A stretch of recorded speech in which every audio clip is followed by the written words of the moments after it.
Lesson 30. In Lesson 30, we learn a little bit about syntax, not just the relationship between words with other words, but the relationship between clauses. So we're going to learn a little bit about main and subordinate clauses, and how they work together, and what sort of words hold them together and help coordinate them. So a main clause is one that stands on its own. This is a clause that if nothing follows it, it would make sense by itself. It is not grammatically controlled by another clause. So there is no clause that comes before it that modifies or controls its meaning. And there's no clause that comes after it that is necessary, although the main clause will oftentimes have a subordinating clause that follows it. The following clauses are not necessary because the main clause can stand all by itself and still make sense. A subordinate clause is one that is grammatically controlled by another clause. So here we're seeing that there are two different types of clauses: the main clause that can stand by itself, and subordinate clauses that need the main clause for it to make sense. Both types of clauses can be coordinated with a clause of the same type. So you can have two main clauses that are coordinated together and can build on each other, although they could stand separately. You can also have multiple subordinate clauses, one after the other, each modifying the other, but the subordinate clause would need a main clause preceding it. Coordination is most often marked with a coordinating conjunction. When we talk about coordination, we're talking about two clauses working together.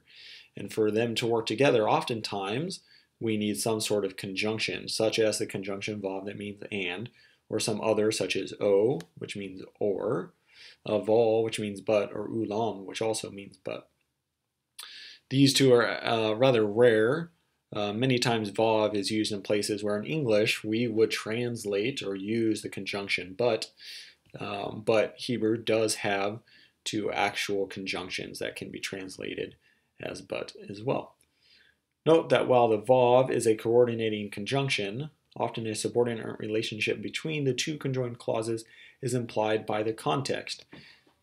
So what the author is saying here is that sometimes vav can be coordinating two clauses, standing between two clauses, and the second clause is subordinate to the first clause. Because of that subordination, in English, we would have to translate the vav with but, then, or though, sometimes even that is.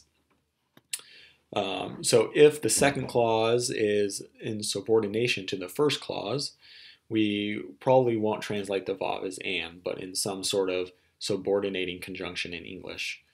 But, then, though, or that is. The only way you can tell this is based on context. So if you're reading and you find two clauses with the vav connecting the two, you have to decide if the second clause is being controlled or modified by the main clause. If so, then the second clause is a subordinate clause, and the conjunction in between the two needs to be translated with a subordinating conjunction in English. However, it is not uncommon for the coordinating conjunction to be absent. So this, I suppose, isn't a surprise. It's not always necessary. Hebrew likes to leave things out, and a subordinating conjunction might be there and it might not be there. We can have two clauses side by side. One is subordinate to the other, and there may not be a conjunction. Let's look at some examples. Vayomer Yisrael el Yosef, and Israel said unto Joseph, L'cha ve'esh lachacha alehem. Come, and I will send you unto them. So here we have the main clause, and here we have its subordinate clause, and the vav is connecting the two. This is the subordinate conjunction. So they're connecting each other. We'll just translate the vav as and here. Come and I will send you unto them. We could also translate it as so that, maybe. Come so that I may send you unto them. But here is a very similar phrase, multiple clauses that are very similar to the example in Genesis 37:13. happens to just occur one verse later, two clauses in a row with no conjunction separating them. Vayomer lo lek na ra'e et shalom achecha. And he said to him, go, please, see about the peace of your brothers. So here we have the main clause, go, please, and the subordinate clause, see about the peace of your brothers, or the welfare of your brothers, and there's no conjunction in between them. This na is not a conjunction. It's just an interjectory term. So there's no conjunction subordinating this clause to the main clause. They're just two clauses side by side, and we have to know based on context that the second clause is subordinate to the first. Further, subordination is the linking of a subordinate clause to a main clause. Let's take a look at this example in Genesis 3:5. Ki yodea Elohim ki bayom akolchem mimenu v'nifkachu einechem.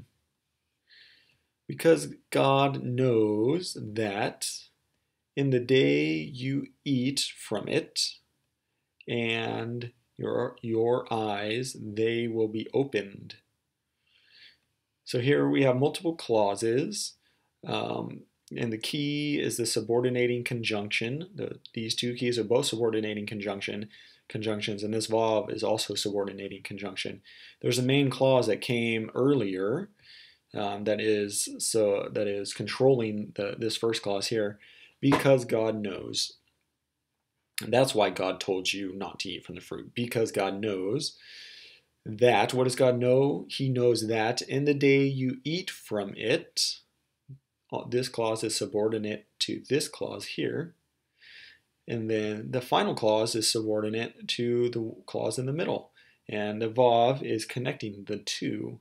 It's a bit clunky in English, so we have to smooth it over a little bit and really leave the vav out. And we probably won't translate the vav as and. So in the day that you eat from it, your eyes will be opened. The result of the eating is the fact that your eyes are going to be opened. So we can see how this clause is being controlled by the clause that came before it. The meaning of these clauses are tied together. So our authors explain the first key in Genesis 3:5 indicates that the clause provides the reason for the serpent's previous statement, that the humans would die from eating the forbidden fruit. The second key indicates that what follows is an object or complement clause for the verb yodea. So this key is telling us that this clause is the object or the complement of the verb. The entire clause is the object of that verb. The authors give us a list of the most commonly used Hebrew subordinating conjunctions. They're all listed out. I'll let you work through those, but they're to be memorized, and they'll always be found in between two clauses, with the second one being subordinate to the first. So this was lesson 30, discussing main and subordinate clauses. What I really want you to get out of this lesson is that there are multiple types of clauses. Clauses that can stand by themselves and clauses that rely on previous clauses. This is a little bit different than in English. Normally we think of sentences in English, and sentences can have clauses within them in English. In Hebrew, there are no sentences. There are just chains of clauses.